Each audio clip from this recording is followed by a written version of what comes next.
Guys, नमस्कार। आप सभी को इस YouTube चैनल पे हार्दिक अभिनंदन करता हूं। प्यारे साथियों, हमारे बच्चे, प्यारे स्टूडेंट, आप सबों ने जो मुझे प्यार दिया है, निश्चित रूप से कहीं न कहीं मुझे YouTube पे बेहतर करने का एक हौसला दे दिया है। तो चलिए प्यारे बच्चों, आज का क्लास स्टार्ट करते हैं। आज का जो क्लास होगा, क्लास 10 के मैथमेटिक्स दो चर वाले रैखिक समीकरण।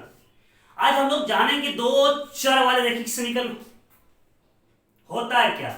तो सबसे पहले हम लोग जानेंगे दो चर रैखिक समीकरण। रैखिक समीकरण मतलब होता है जिसके अधिकतम घात कितना हो, एक हो, उसे क्या बोलते हैं हम लोग? रैखिक समीकरण, रैखिक घात।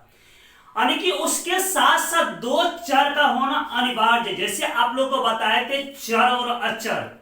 चर बताए थे जिसका मान हमेशा बदलते रहता है, उसे हम क्या कहते हैं? चर कहते हैं। जिसका मान कभी नहीं बदलता, उसे हम लोग क्या बोलते हैं? अचर कहते हैं। जैसे में ए से लेके जेड तक के जो भी लेटर हमारा है, सभी को हम लोग क्या बोलते हैं?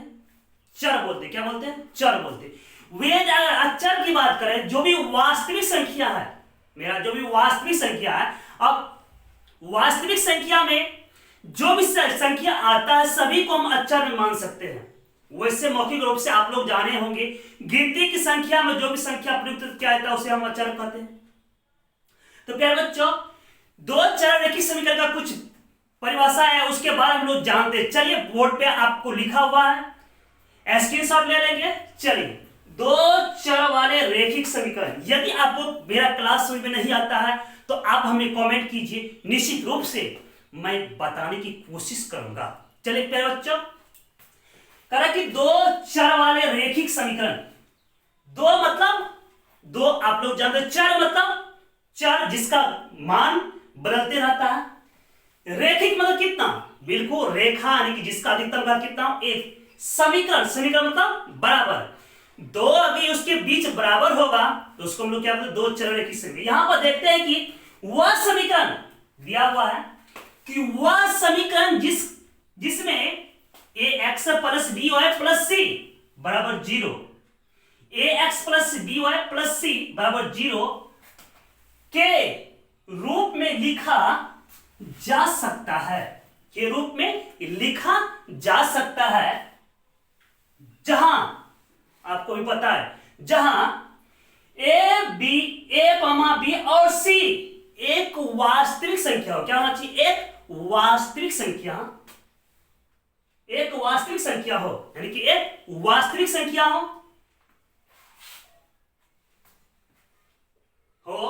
और ए और बी शून्य नहीं हो, यानी कि ए और बी का मान यदि शून्य हो जाएगा तो आपका समीकरण का लगा।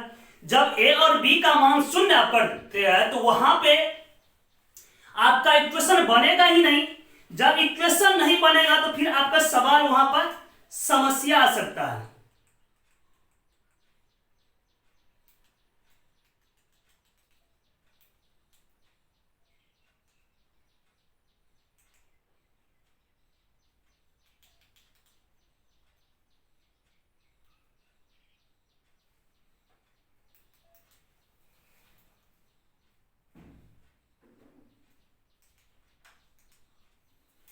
आपको सवाल में समस्या आ सकता है। तो ए और बी हमेशा, ए और बी का मान कभी भी 0 नहीं हो सकता। ठीक है, तो यहां पर हम लोग देखें तो ए और बी का मान शून्य नहीं हो, ए और बी का मान शून्य नहीं हो। दो चर एक्स एवं वाई, दो चर एक्स एवं वाई में एक रैखिक समीकरण है। दो चर x एवं y में एक रैखिक समीकरण है। जैसे हम लोग लिखते हैं, कोई एक एग्जांपल लेते हैं, उसको हम लोग समझते हैं। तो इस एग्जांपल से हम लोग समझते हैं कि दो चर रैखिक समीकरण है क्या। इसमें होता है क्या? LHS बराबर RHS, यानी कि LHS और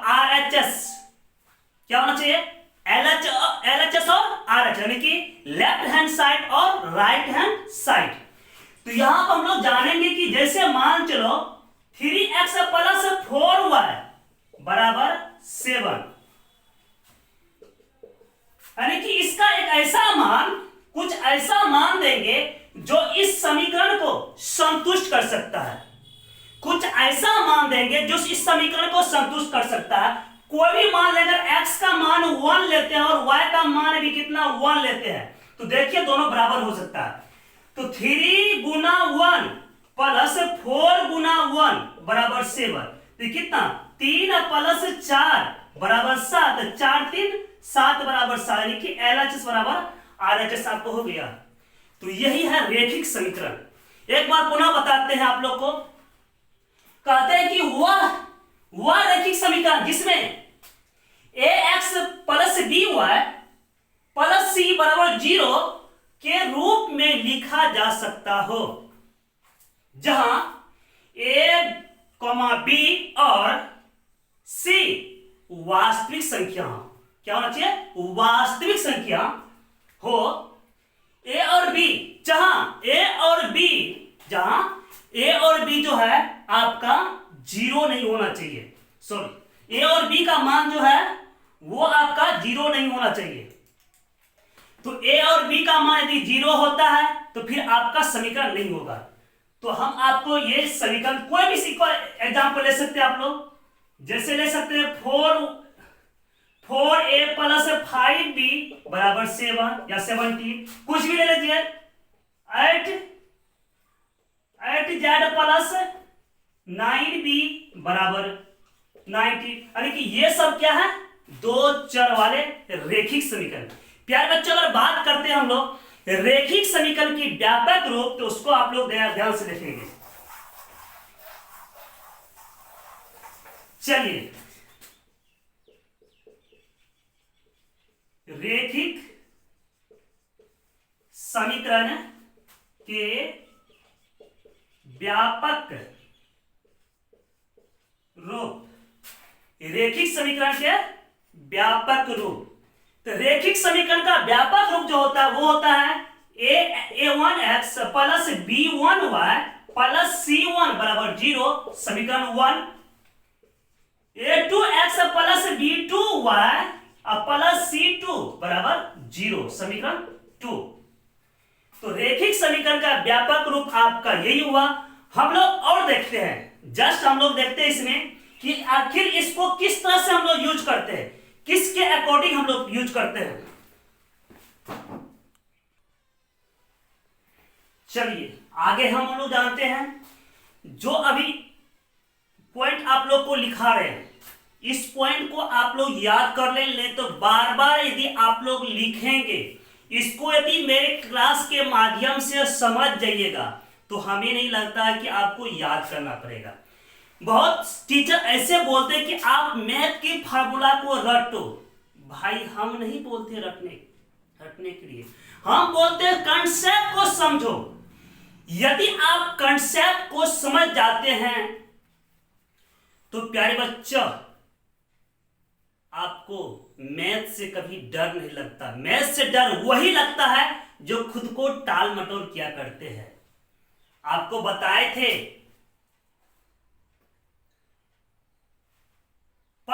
पानी चाहे जितना भी बरसे, चट्टानों में हरियाला नहीं उगा सकता है, चट्टानों में हरियाला नहीं उगा सकता है।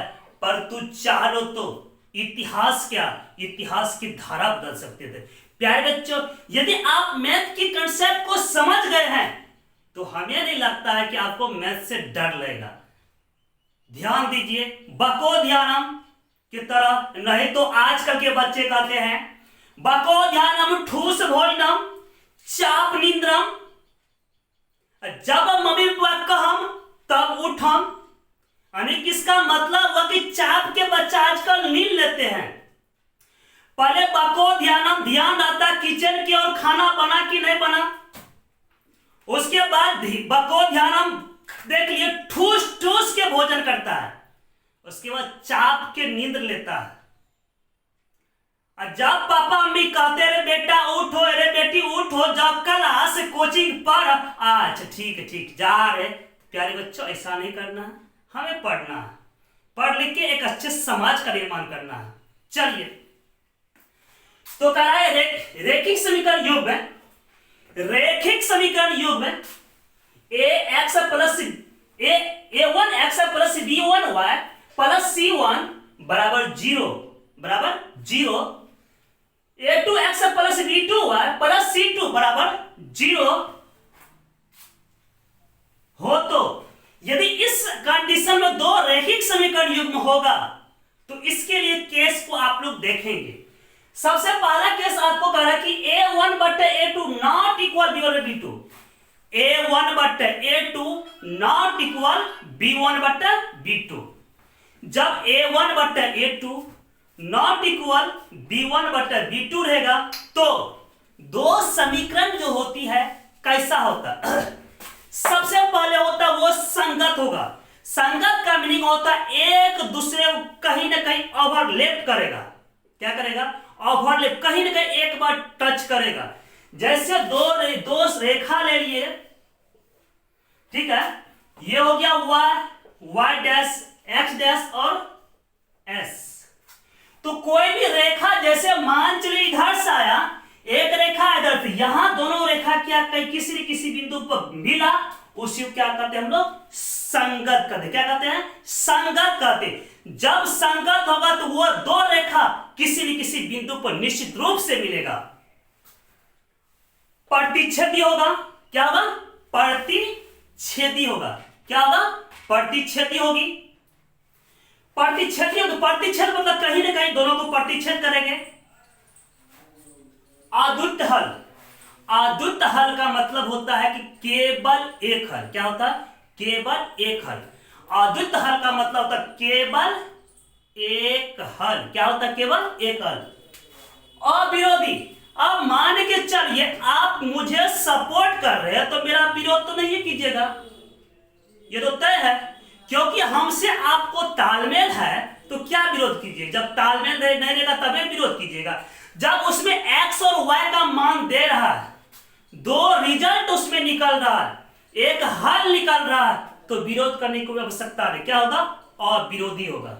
एक बार फिर से, दो रैखिक समीकरण युग्म, दो रैखिक समीकरण युग्म में a1x plus b1y plus c1 बराबर जीरो हो तो a1 बट्टे a2 नॉट इक्वल b1 बट्टे b2 रहेगा। तो वो सबसे पहले नंबर एक में क्या होगा? संगत होगा। क्या होगा?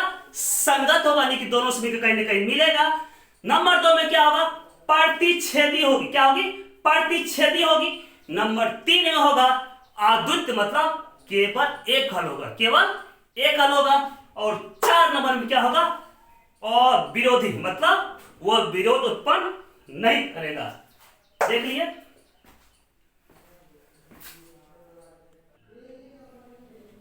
चलिए आप लोग को एक एग्जांपल लेके बता देता हूं जिससे आप लोग को किसी प्रकार की समस्या नहीं आवे। दो समीकरण युग्म हम लिए हैं। इस समीकरण युग्म में हम ये देखेंगे कि समीकरण क्या कहता है, किस तरह आ जाता है।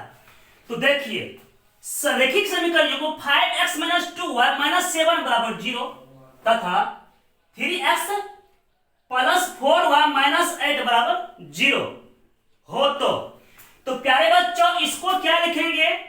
a1 बराबर 5, b1 बराबर -2 और c1 बराबर -7। a2 बराबर कितना हो गया? 3, b2 बराबर 4, अब c2 बराबर -8। अब यहां पर तो सर कैसे आप समझ लिए कि a1 है, b1 है, c1 है, d1 है, ये कैसे आप समझ? आपको भी समझ में आएगा, आपको भी समझ में आएगा। तो देखिए हम यहां लिखते हैं a1x plus b1y plus c1 बराबर 0, a2x plus b2y plus c2 बराबर 0। अब देखिए x x हो गया तो a1 का मान कितना? 5, अब b1 का मान कितना? -2, और c1 का मान कितना? -7, a2 का मान कितना? +3, अब b2 का मान कितना? +4 और c2 का मान -8 है ना? समझ में आ गया? चलिए, बहुत ही अच्छे स्टूडेंट आप हैं भाई, बहुत मेहनत कर रहा है, सपोर्ट कीजिए। निश्चित रूप से आपके रिजल्ट में YouTube के माध्यम से 4 चांद लगा दूंगा। आप मुझे सपोर्ट कीजिए। चलिए तो देखते हैं कि हम लोग लिखते हैं A1 but A2 not equal B1 but B2 को फ्लो करता है। यदि इसको फ्लो करेगा तो वही होगा जो भी पता है। तो चलिए, तो 5/3 और नॉट इक्वल क्या होगा, -2/4। इसको काट दो भाई, कितना, तो 5/3 नॉट इक्वल -1/2। देखिए, तो ऐसा केस होगा तो क्या क्या होगा बता दीजिए। वाह, वेरी गुड। क्या होगा, संगत होगा, प्रतिच्छेदी होगा, केवल एक हल यानी कि अद्वितीय हल होगा, और अविरोधी होगा। अरे संगत चलेंगे, प्रतिच्छेद करेंगे, अद्वितीय हल लेंगे, और क्या करेंगे, तेरा विरोध नहीं करेंगे। क्या करेंगे, तेरा विरोध नहीं करेंगे। संगत रहेंगे, प्रतिच्छेद करेंगे, अद्वितीय हल देंगे, और तेरा विरोध कभी ना करेंगे। याद हो गया, संगत रहेंगे तो मेरे साथ साथ रहेंगे, प्रतिच्छेद करेंगे यानी कि आपको छेद करेंगे, और अद्वितीय हल देंगे यानी केवल एक हल देंगे, और क्या, तेरा विरोध नहीं करेंगे। तो चलिए प्यारे बच्चों, इसको हम लोग समझते हैं। चलिए इसको समझिए आप लोग। करा कि रेखिक समीकरण युग्म A1x plus B1y plus C1 बराबर 0 तथा A2x plus B2y plus C2 बराबर 0 हो तो अगले केस को हम लोग समझेंगे कि ये क्या कर रहा है कि A1 बटे A2 बराबर B1 बटे B2 नॉट इक्वल C1 बटे C2, यानी कि दो बराबर होगा, तीसरा बराबर नहीं होगा। जब तीसरा बराबर नहीं होगा भाई तो झेल तो फंसबे करेगा, क्योंकि जब एक साथ तीन आदमी है, एक का मन भेद चलता है, तो भाई कभी इसको सपोर्ट करेगा, कभी उसको सपोर्ट करेगा, यानी वो चमचा का काम करेगा। यानी उनको रखना बहुत ही अनिवार्य। अगर वो साथ नहीं हुआ तो निश्चित रूप से कहीं ना कहीं वो विरोध उत्पन्न करेगा। जब विरोध उत्पन्न करेगा तो आप चलिएगा, जिधर उधर वो भी चलेगा, लेकिन वो समांतर चलेगा आपका, छोड़ेंगे साथ नहीं। जितना डिस्टेंस आप दूरी करेंगे उतने डिस्टेंस आप भी करेंगे, यानी कि वो क्या होगा, समांतर होगा। साथ ही साथ असंगत, आपके किया गया सोचा हुआ काम को कभी फॉलो नहीं करेगा, वो क्या करेगा, असंगत होगा। जब असंगत इतना चीज हुआ तो कहीं कोनो काम बनने देगा आपका। जब कोई काम नहीं बनने देगा यानी कि कोई हल ही नहीं निकलेगा, तब तो आपको समझ में आ गया होगा कि हम क्या बोले आप लोग को। देखिए क्या बोले, तो असंगत होगी, क्या होगी, असंगत होगी, समांतर होगी, आपके समांतर चलेगा, उसके बाद कोई हल नहीं होगा, और विरोधी होगी। यानी कि कोई अगर हम लोग ग्राफ लेते हैं तो वो यदि y डैश x डैश और x, तो ये क्या होगा, दोनों समांतर चलेगा। क्या चलेगा, दोनों समांतर चलेगा, हमेशा दोनों एक दूसरे के समांतर चलेगा। जब ऐसा केस रहेगा तो क्या होगा, असंगत होगा, समांतर होगा, कोई हल नहीं होगा, और अविरोधी होगा। क्या हो गया, अविरोधी होगा। ऐसा कोई समीकरण हम लोग हैं, उस पर देखते हैं कि फ्लो करता है कि नहीं करता। देखिए, जैसे मान के चलिए हम लोग x प्लस 2y माइनस 4 बराबर 0, समीकरण 1।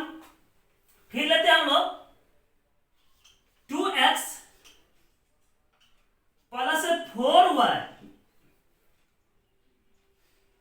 प्लस 4y बराबर 12, समीकरण माइनस 12, समीकरण 2।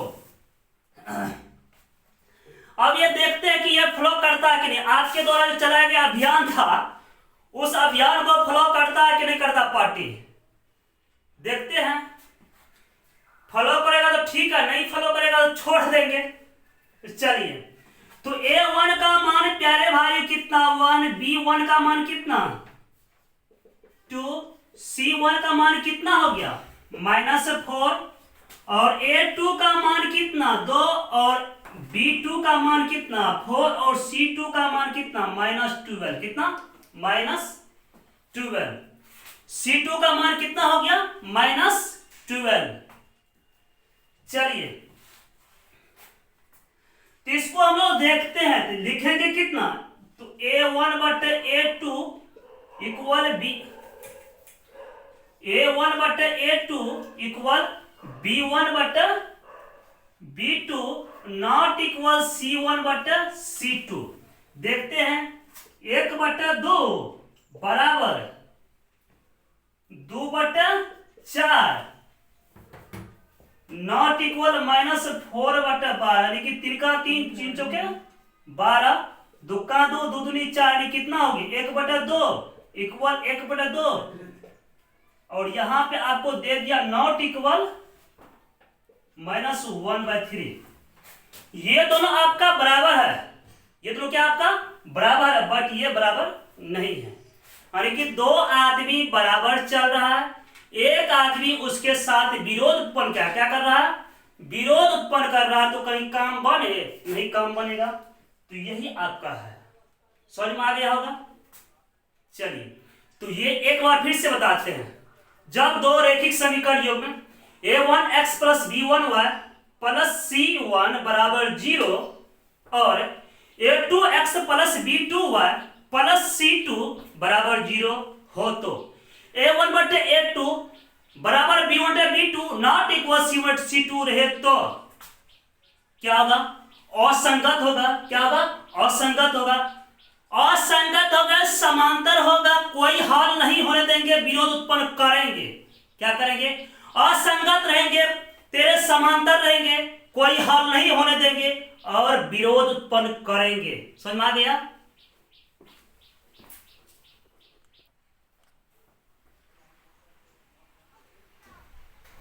आप भी बोलिएगा ना वीडियो में।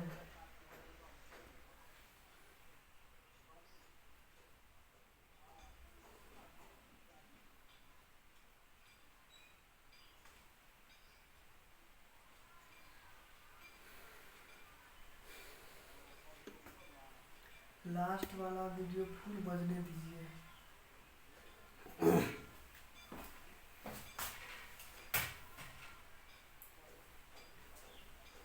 चलिए लाइट चले गई है, फिर भी घर खिड़की के रोशनी से आप लोगों को क्लास दे रहा हूँ। बारिश काफी हो रही, धूप में बारिश हो रही। चलिए कोई बात नहीं, उसका काम है बरसना, मेरा काम है पढ़ाना, आपका काम है पढ़ना।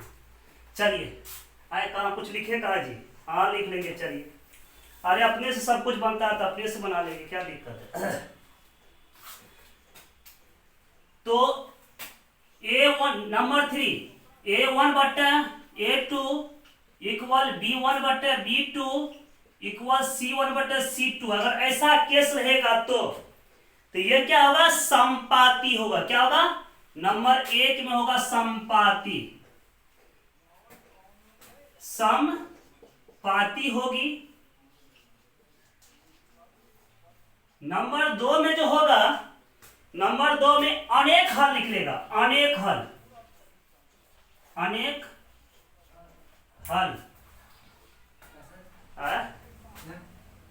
वो कहा कुछ बोले, ये जो अमित है जो देखे हो 2-4 वीडियो में बढ़िया सपोर्ट करता है, ये भी अपना चैनल बनाए हैं।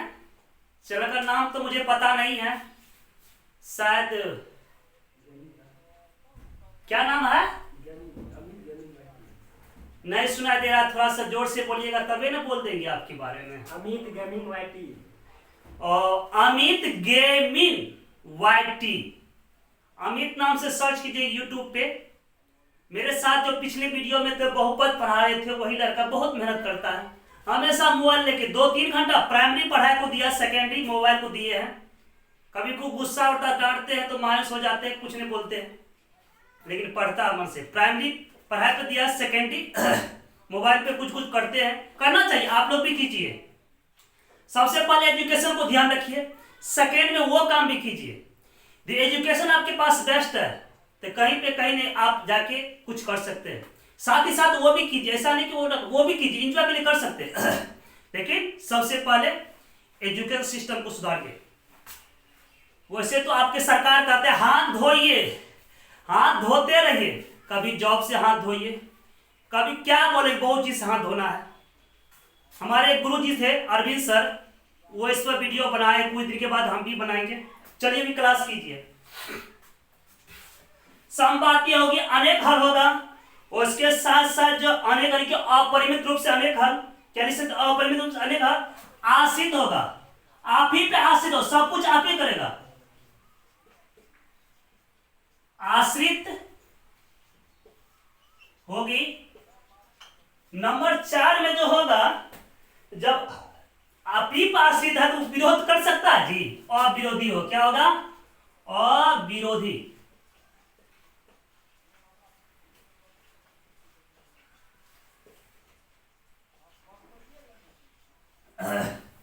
चलिए, लाइट नहीं है। चलिए, दो रेखिक समीकरण युग्म, दो रेखिक समीकरण युग्म a1x plus b1 y plus c1 बराबर 0 तथा a2x plus b2y plus c2 बराबर 0 रहे तो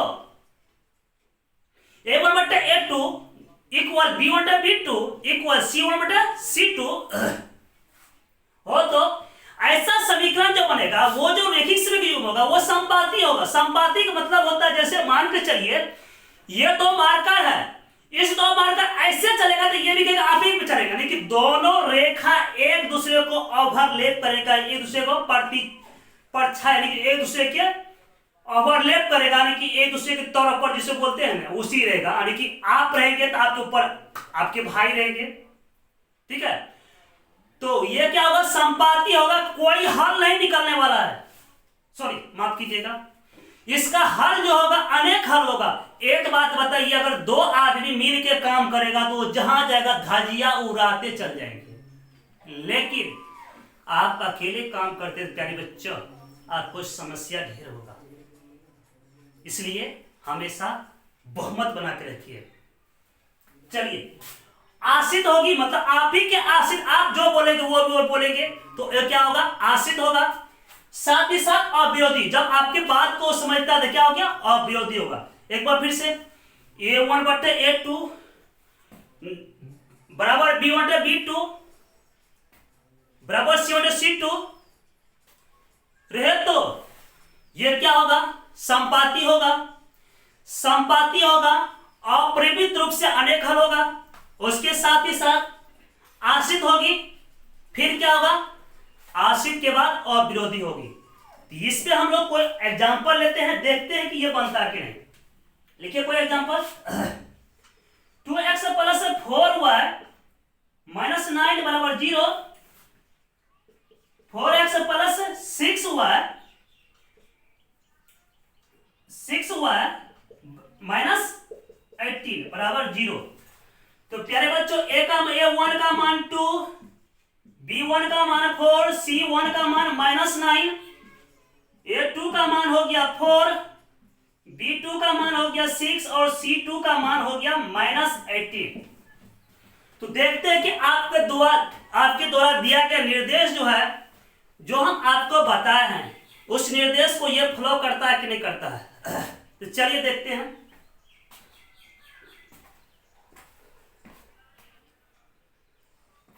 चलिए, तो यहां देखते हैं कि a1 बटे a2 इक्वल b1 बटे b2 इक्वल c1 बटे c2। ये हो जाएगा 2 बटे 4, हाँ 2 बटे 4 बराबर 4 बटे 6